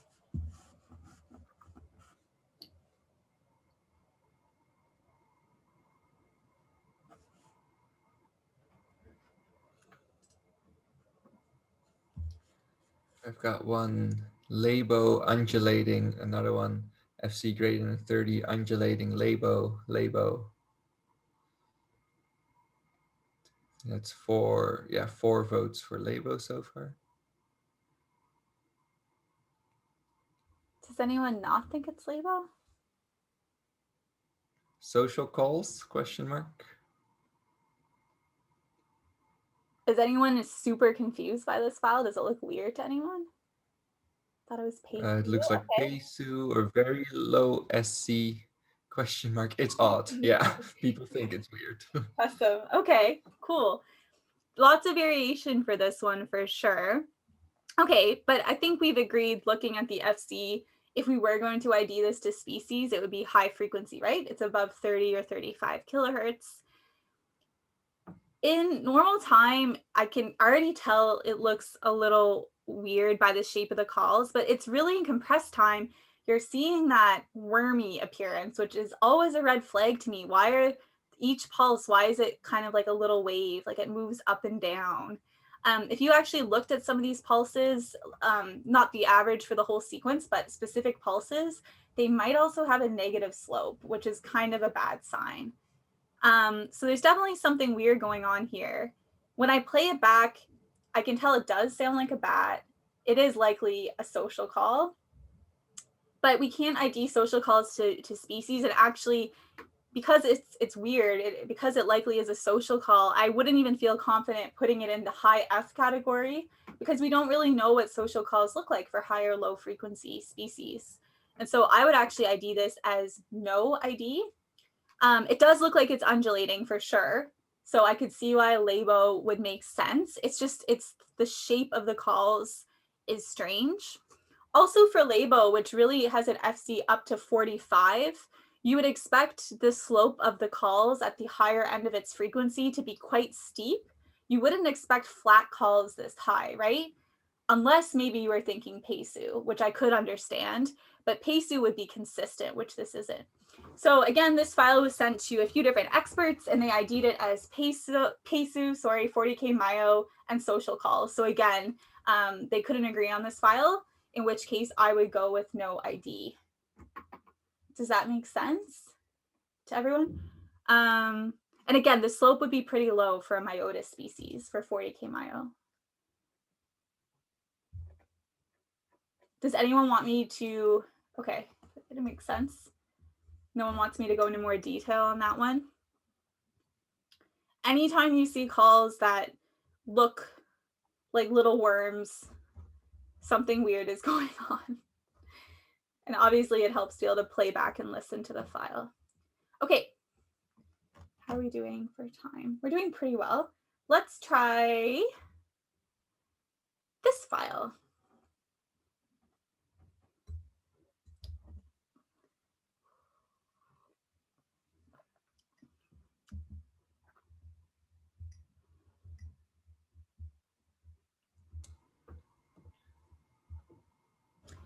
If you have, sorry, I just have a question.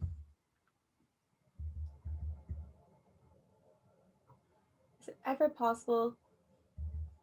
So when I give like a standard FC, like if I say like for Pesu, the standard FC is 35 to 45, that just means that it would be the average, I guess, for that species. So it could be above 45. Yeah, the FC. And of course, FC is the characteristic frequency, right? It's not the F max. So you'd expect the F max you would expect that the F max would go a lot higher than the FC. Okay, I explained that. Yeah. Oops, okay. Let's give this one a try.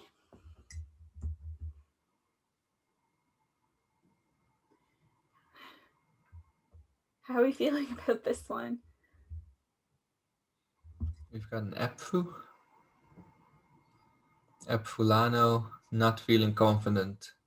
But Epfu, because it says consistent F min with an F max over 60. There's also okay. FC lower than 30, non-undulating, or FC under 20, and F max over 60. So Epfu. A couple others saying Epfu max is greater than 60. Okay, wow. A lot of people are thinking Epfu, I think. So yeah, let's look at this. So the FC is less than 30. It's between 15 to 30. So we're probably thinking low frequency species, hopefully. Consistent F min. I'd say it looks pretty consistent. I think everyone agreed on that. It's not undulating, so we rule out Lassie. And then for Epfu, we're looking for either an F max above 60 or an F min below 30. So here, and again, it might be hard to see, the but there are a few pulses, at least 4, I think, out with an F max above 60. So in this case, you could go down to EPFU. You may argue that this is a relatively short file, and so to be conservative, you could always just stick with EPFU-LANO. You never have to go down to EPFU. So you could ID this as EPFU-LANO, or if you were feeling confident with those few pulses above 60 kilohertz with their F max, you could go with EPFU. Does this have anything to do And with so, yeah, there are harmonics in this call. You can see some really clear harmonics. They're very well recorded. I'd even say there might be some echoes in there as well. Yeah, it So does. this is there's a lot of information here that's what I'm saying. Like, you can't avoid harmonics. That's what a bat is doing. You can try to avoid echoes by how you set up your detector. But even if you get a very, very loud bat or a bat really close to your detector, which may have been the case here, you might not be able to avoid some of these reflective echoes. So as you see a lot of distracting information in here that might take your eye away from what you really should be focusing on. But zero crossing really helps you focus on, like, ignore the reflections and the harmonics there. Good note though, But good with harmonics, yeah, to pick up on that. And this actually, I think this file was recorded on the Echometer Touch, so it's not really our, I don't want to say it's not as high quality, but the recorder is not really one that we would like put out for long-term recording, so that may result maybe in more like echoes and feedback and that kind of thing. I find sometimes it does, so depending on how. Might it also mean that, like, if you had it in your hand, that you don't pay as much attention to your setup? You, like a stationary detector, you make sure the microphone is appropriate. But if you have it in your hand, you might literally be standing by a tree or by a mine entrance or by a building where you get. Yeah, this is probably sitting on the ground in a box. Like, it's definitely not a technical setup. So yeah, for sure. Okay. Let's do maybe one more for now, and then we'll continue with the rest of the material. And if we finish early and people want to try a few more spectrograms, I don't mind hanging around to go through a few of the others. But let's try this one as the last one for now.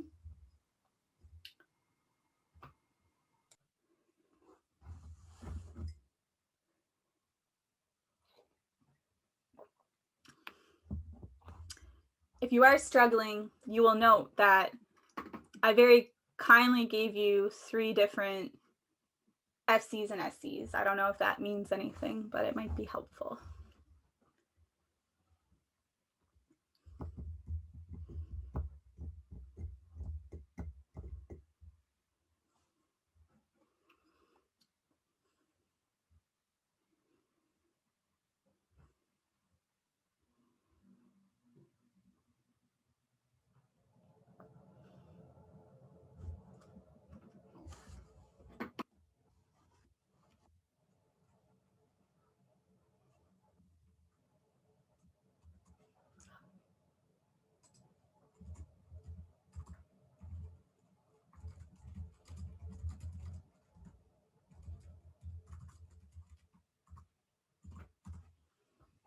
Okay, let's tackle this one. What are we thinking? Again, just sending question marks is perfectly acceptable if you feel confused.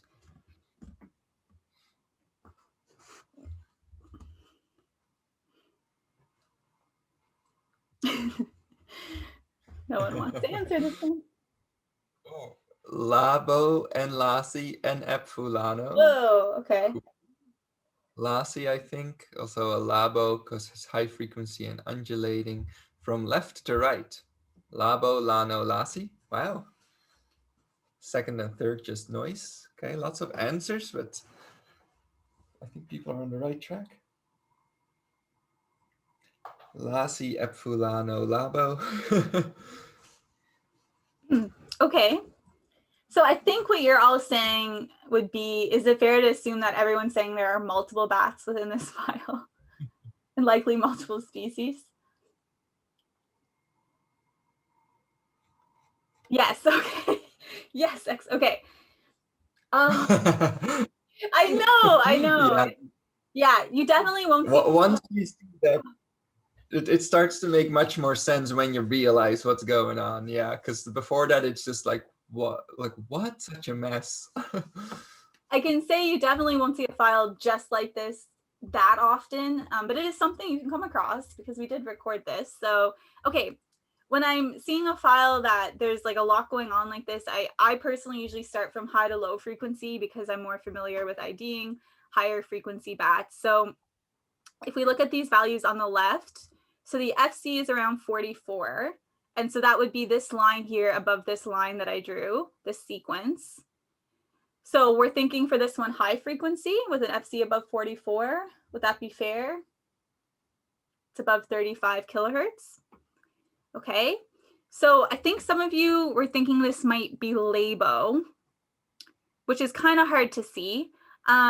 It does look here like it is undulating a bit, but the full spectrum actually does go down to meet that line, which you do see all across here. You are losing some of the bottom frequencies, but the full spectrum does go all the way down to the line. When you look at it in compressed view, so we're looking at pulses that are above this white line here in zero cross. So like this one, these two, this one, and these two. Those are actually pretty consistent. Is anyone thinking that it's undulating because of like this one here and this one here? Oh, okay, good. Thanks, Paul. Yeah. So it might be confusing. It might look like there's some undulation here, but as Paul just pointed out, there is actually a lot going on here. This pulse here, only in only in full spectrum, is actually a harmonic of this one below, and same with this one. So we're having to. Oh no, you weren't reading it wrong for sure. This is a messy file. So you do have to pay attention to those harmonics as well, which makes it especially challenging. So really we're wanting to just focus on these pulses that are only in zero cross. So we're not focusing on the full spectrum only pulses. Okay, so I'm thinking it's not undulating. So we're ruling out Labo. Pesu would be an OPS less than 20. The OPS here is 102 or 103. So it's not Pesu. For Milo, if you want to go further, honestly, when there's this much information in a file, I think using species groupings is probably best, because bats sometimes change their echolocation when they're interacting with other bats as well. So I probably wouldn't even go further than 40K Myo. But like for practice, if we wanted to go with Milo, the SC would have to be below, or would have to be between 50 to 80 OPS, which it's not. And for Myci, the SC would have to be above 200 OPS, which it's not. So in this case, we would actually have to stick with 40K Myo for the top sequence anyway. Does that make sense for the top part?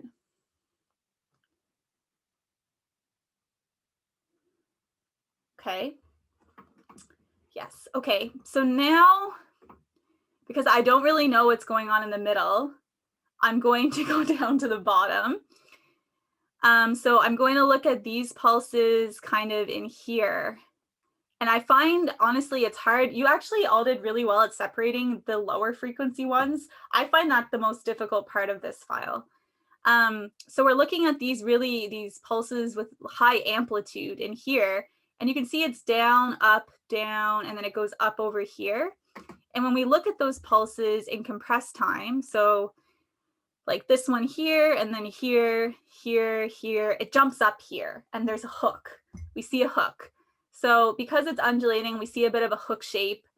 We're probably thinking it's Lassie. If we read the FC, it's actually below 20. So even if we weren't sure if it was undulating, we could still go with Lassie for the bottom sequence. Okay, does that make sense for that one? So when you are actually looking at this file in Kaleidoscope, you will have to be really careful, because if you're trying to get the FC for like this section here, you can't actually just take an FC of this part here. It will take this whole, it will just cut out like a whole piece of the sequence, and you'll take an average for all of these pulses. So when you're trying to get an average for the top sequence, make sure that you take a piece where there's nothing below it. And same here, take a piece where there's nothing above or below it. And in our instructional video, there will be more information on that, but I just wanted to highlight that. Okay, so we're good with 40K Myo and Lassie. if you only ID'd those two species, that would be completely fine. Or if you looked at this file and you just said, all I know is there's a high F and a low F, that would be fine. But there is a third species in the middle, which actually a lot of you picked up on. So that's this part here. And there's also some of that sequence over here too, but it's more clear, I feel, if you just look over here. So the FC is below 30, it's between 15 and 30. So we're thinking low frequency. It looks like it could be undulating a little bit in this pulse here. But most of the pulses, when we look at the full spectrum, it's pretty consistent.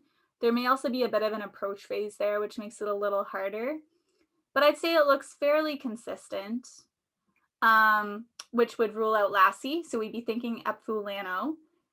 Again, when there's this much going on, I think sticking with the Epfu-Lano grouping is completely fine. But if we wanted to go further, the F max isn't above 60, so it's not Epfu.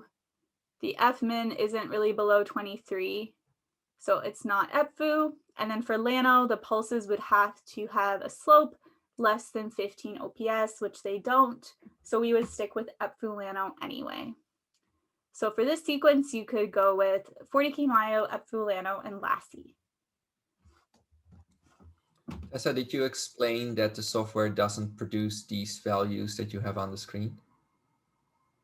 I explained that they'd have to be careful where they get those averages. Yeah.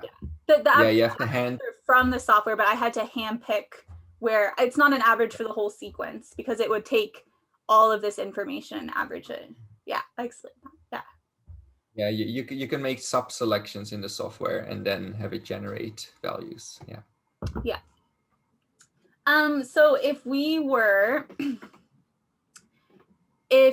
recorded this sequence with a stationary point survey, how many rows would we have in our spreadsheet for this file?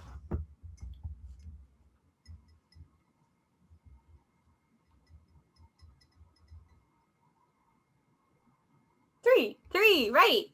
Because all 3 are different species or species groups, we'd go with 3. And how many rows would we have in a spreadsheet for a mobile transect?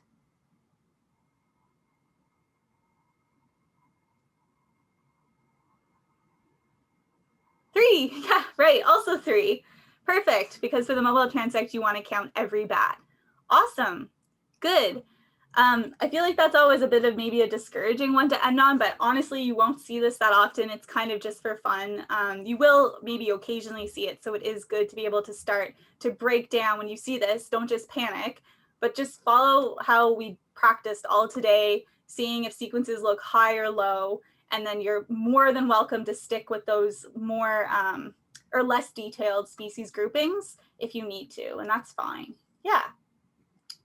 Okay. So the high FID in this, because there was a question about that. That was 40K Myo. Yeah.